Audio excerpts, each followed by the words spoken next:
This is the Global Podcast Network, where executives and professionals connect, share, and inspire. Stay tuned for the conversations that drive success.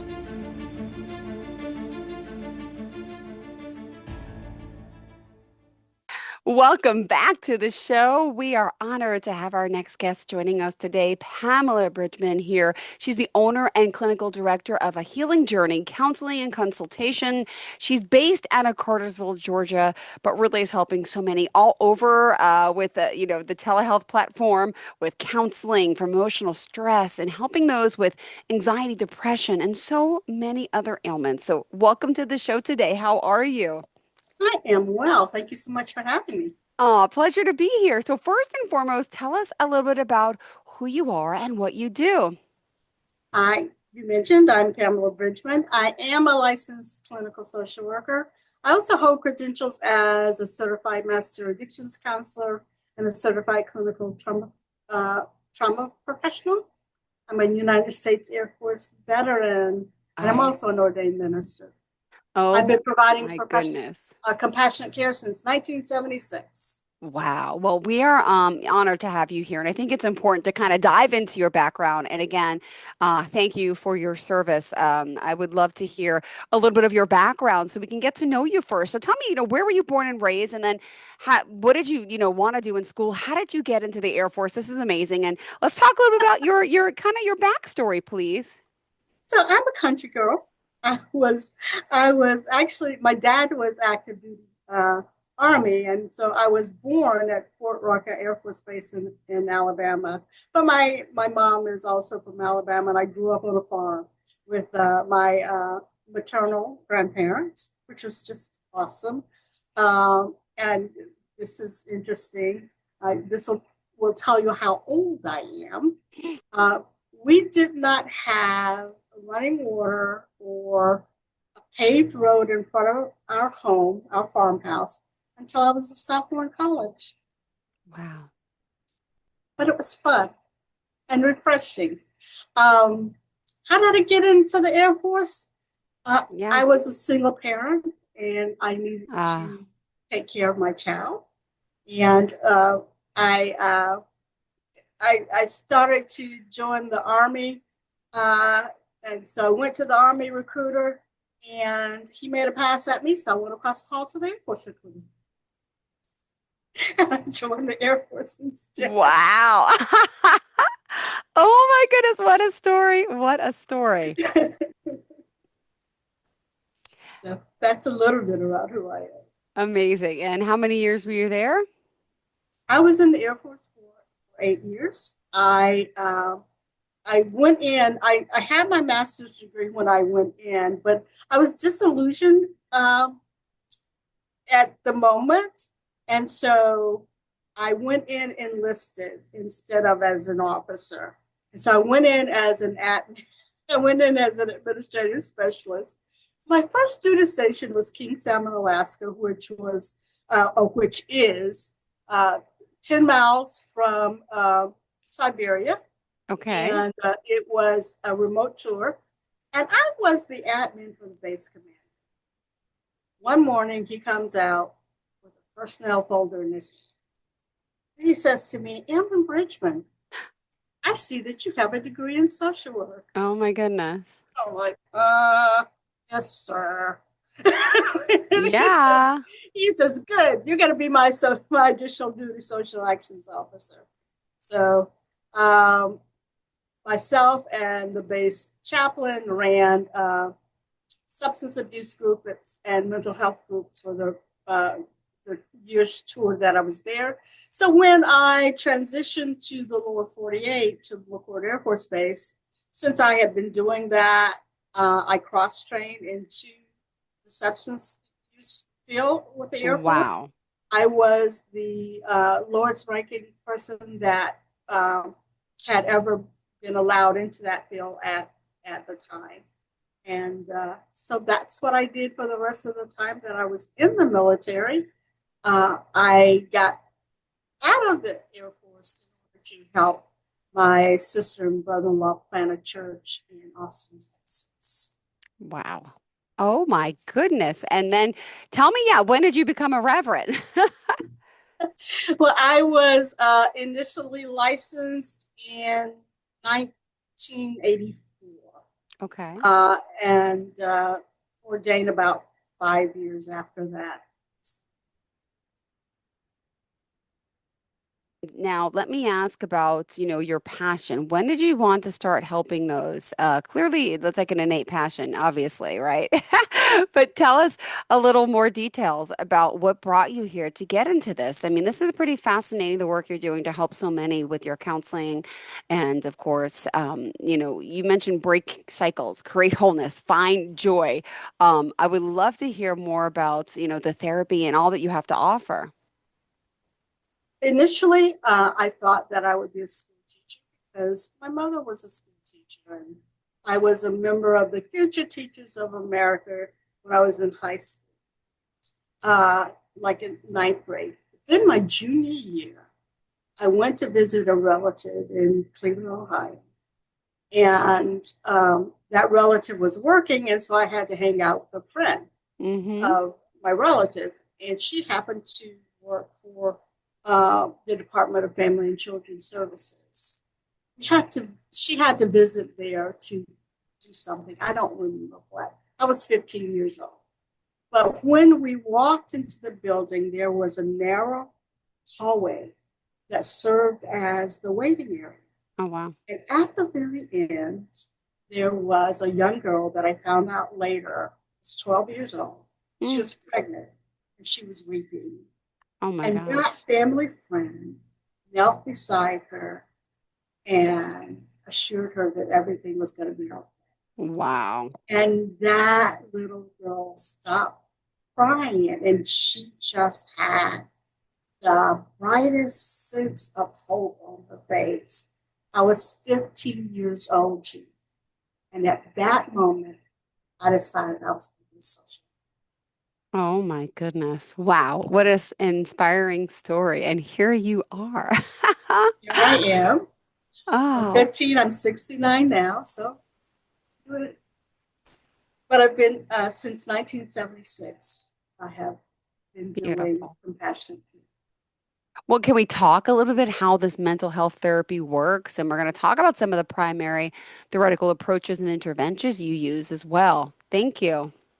Yeah, one of the first things that um, I remind when they come in to the office for care is, first of all, I don't give advice. So that's the Mm-hmm. first way that mental health care work in the private setting, at least. Because I've also worked in community care and I've worked inpatient hospitals as well, but I'm currently in private practice. And so the first thing it's important for people to understand is that I don't give advice. I help facilitate people to their own aha moment. Because when you get there on your own, it Yeah. sticks. Yeah. But if I give you advice, Jill, and it Go doesn't ahead. work, you have an excuse to say, see, therapy doesn't work, but therapy works if you work. Mm, Right? interesting. Yeah, Which again is another question I will ask is sure. so, have you ever been in therapy? And if they say yes, and I'll say, well, what worked for you? Well, I only went a couple of times. That's why it didn't work. Because Yeah. you have to build relationship. So the therapeutic process is about building relationship, Got it. Amazing. building relationship. Yeah.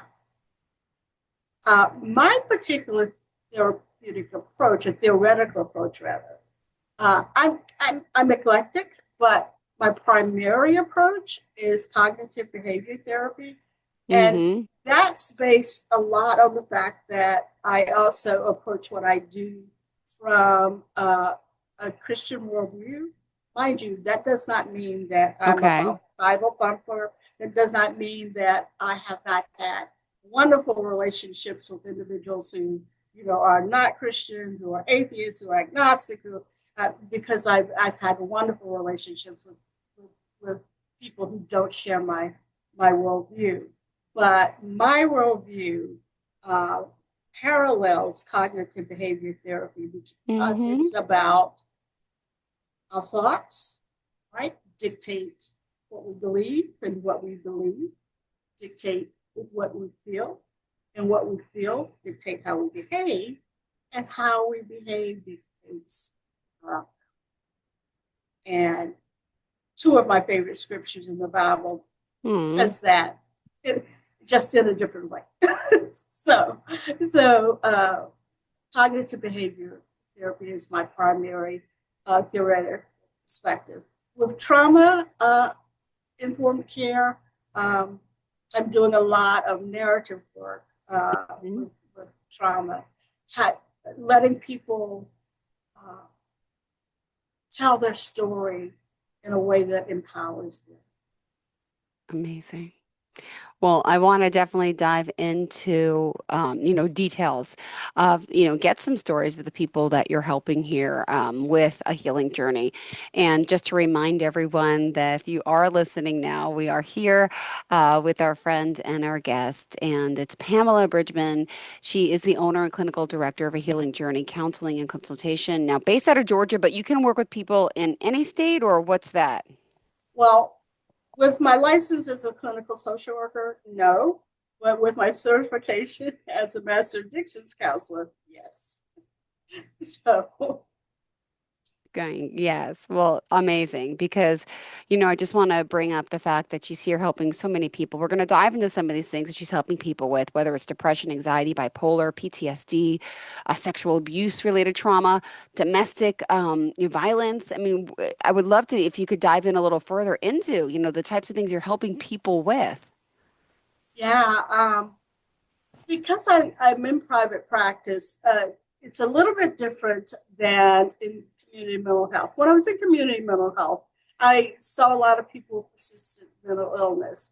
In private practice, a lot of times, any therapist will tell you that a lot of times we see more of the worry well in private practice. But because of what my specialty, in doing trauma informed care, I see a lot of individuals who have experienced adverse childhood experiences, from neglect to abuse to whether that's physical abuse or sexual abuse. As a veteran, I have become well known around the community as a veteran, and I see a lot of veterans who are wanting to work through their trauma. Yeah. Um, and they feel safe because they know that I'm a Mm-hmm. veteran. And not only am I a veteran, I'm a veteran who also experienced service related trauma. When I was stationed in Germany, it was in the mid 80s when there were lots of terrorist attacks, and our headquarters got bombed. I had Oh, a friend trapped in the building for 3 days. And of course, as one of the therapists, well, I was a substance abuse counselor, but because obviously the entire base was traumatized, they didn't rely just on the mental health counselors. They had to call in the substance abuse counselors as well to deal with the crisis of the outfall of that trauma. So, with that experience, even though I've not been in combat, the veterans that I see understand that I have the same kind of combat trauma response. And so they trust me. And I work a lot with them. I work a lot with individuals who have experienced sexual violence as well, both men and women, mm-hmm. and helping them to be able to, one, uh, really, really accept the fact that being violated is not your fault. Yeah. Even if people are able to verbalize that initially, somewhere in the back of your mind, they haven't actually believed. And so my task is to get them to that point of understanding that it's not your fault, and to allow them to, as I said to you earlier, uh, reframe their story in a way that empowers them and allows them to live in the moment with a sense of contentment and joy. Amazing. Oh, beautiful. Well, we love hearing the stories and the positive outcomes of how you're helping people. And, just curious, is this something that is out of pocket? Is it covered by insurance? How does that part work? I do both. Okay. I and more and more private practitioners are doing strictly fee-based, but I am still accepting most major insurances because I also work with geriatric Hmm. um, clients, and I work with some clients who have developmental, whether it's they're on the autism spectrum, and I think they need help too. And Yeah. often, especially here in Northwest Georgia, where the median income isn't necessarily uh, to the point that people could afford by fees. Um, so I want them to be able to access services. Beautiful. I love that. Thank you so much for sharing that. And there's still so much more to talk about here with the work you're doing and the people you continue to help each day. What do you love so much about your job? It's interesting that you asked me that because my son said to me, oh, about 3 weeks ago, he's like, Mom, you own your business. Why don't you retire? And I Ah, said, because I enjoy what I'm doing and I would be bored out of my mind. What I love about my job, Jill, really is seeing people come to that place of contentment and feeling joy. Um, when a person walks into my office, whether it's high anxiety or high stress, and I can help facilitate them to the place of not happiness, joy. yeah, When a person says, I want to be happy, I invite them to consider joy instead, because happiness is based on what happens to you, whereas joy is this deep contentment no matter what's going on around you. So, what I like best about my job is helping people find joy. beautiful. Well, we still have plenty of more time to talk. What else did you want to make sure we cover for today's show? Um, I also I enjoy um, mentoring others. I didn't necessarily have growing up, and of course, as a social work major, both undergraduate and graduate school, I had internships. But my I wanted to provide something different, or I'm going to use the word deeper for Mm-hmm. the students that I mentor. And so I do have, currently I have 4 internships here at my, interns rather, here at my practice, and I provide that so that I want people to uh, have more individuals who have a heart for wholeness like I do. And so that's why I like bringing students on so I Yeah, can impart to them um, so that they can go out and do the same thing. beautiful. I think I'm losing you a little bit. Are you okay? You there? I'm Right. here. All right, good, good, good. A little bit of feedback. So, obviously, the work that you're doing is rewarding to you and you're really helping, so many heal, as you say. So you also offer, I know, the one-on-ones, but there's also some groups that you belong to as well. Do you want to discuss any of that? The Shattered Hearts group, the Threshold of Hope group. I saw Transformative Journey group. Working with so the transformation that's dealing with trauma, and then we also work specifically with individuals with who are challenged with borderline personality disorder. And this kind of, I want to tag back to you Yeah. asked me earlier in our conversation about my philosophy concerning treatment. One of the things I encourage individuals to do is not to say I'm borderline or I'm depressed or I'm bipolar, uh, because those are conditions that you deal with. They are Yeah. not who you intrinsically are. No.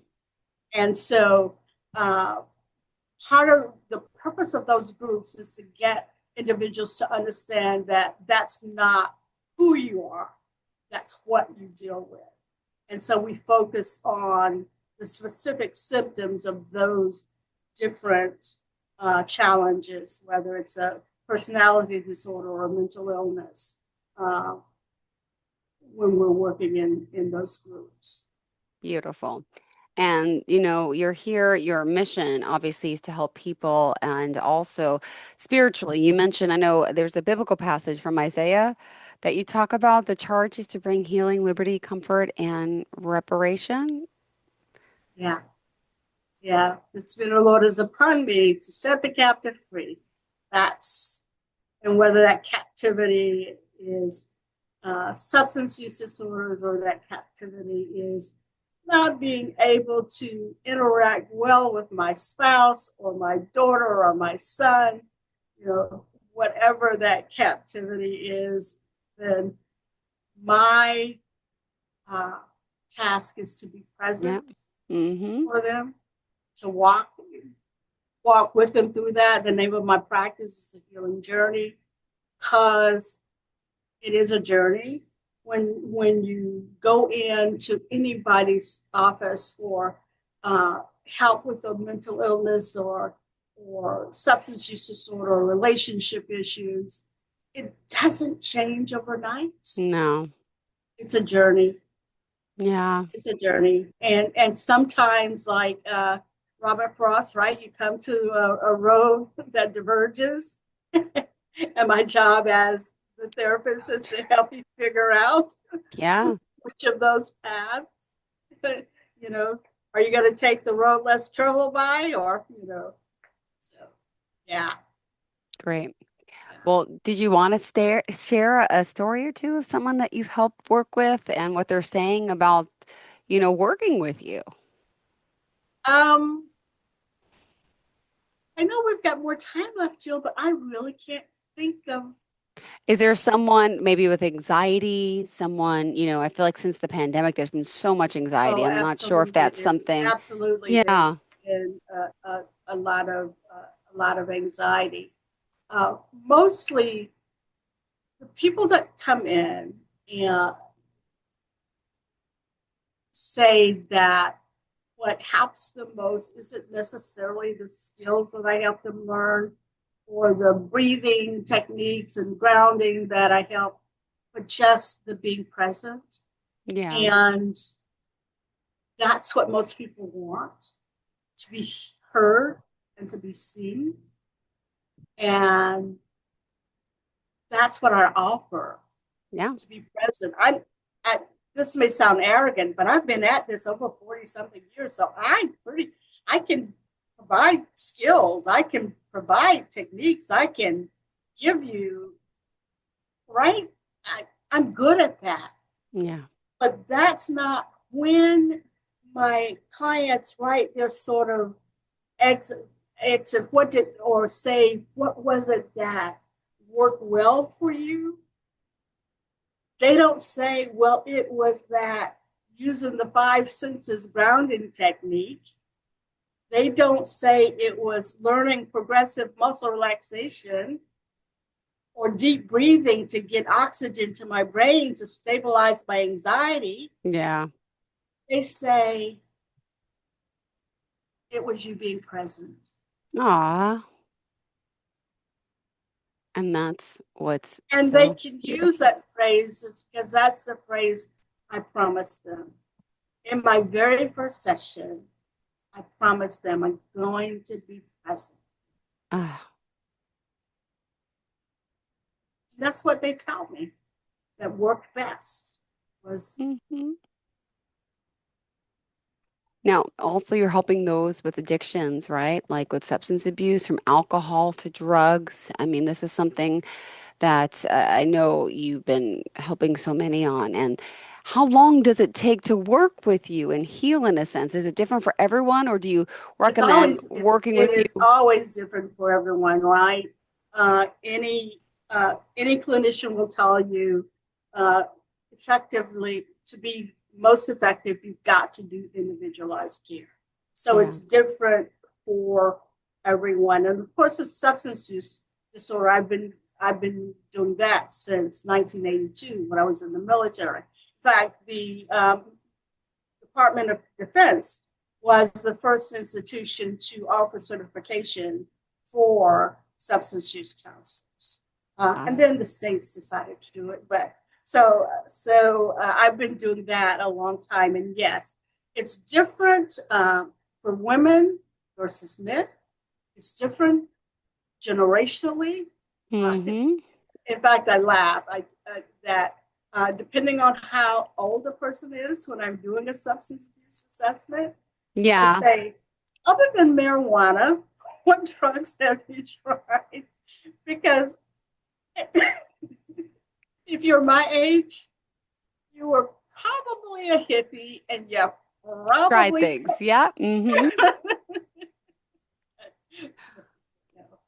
Love it. I don't always make that assumption, but No, I totally understand. But that's wonderful. The fact you're but helping yeah, so many. generationally, culturally, based on age. I'm sorry, not age, but gender. It differs. Beautiful. Well, unfortunately, we are out of time. How can we reach out to you? So my website is www.ahjcc.com or www.pamelabridgeman.com. I Beautiful. don't have an 800 number, so I saw you're on social media as well. I am on both LinkedIn and Facebook and Instagram. Perfect. On LinkedIn and Facebook as A Healing Journey, but Instagram is Pamela Bridgeman. Beautiful. Well, thank you so much. Pleasure having you here and looking forward to the next time we get to connect. Thank you again. Thank you. I All right. appreciate it. You too. Have a fantastic day. And to all of our listeners, stay tuned. And viewers, we'll be right back with more. I hope we get to connect again. And thank you so much. This is the Global Podcast Network, where executives and professionals connect, share, and inspire. Stay tuned for the conversations that drive success.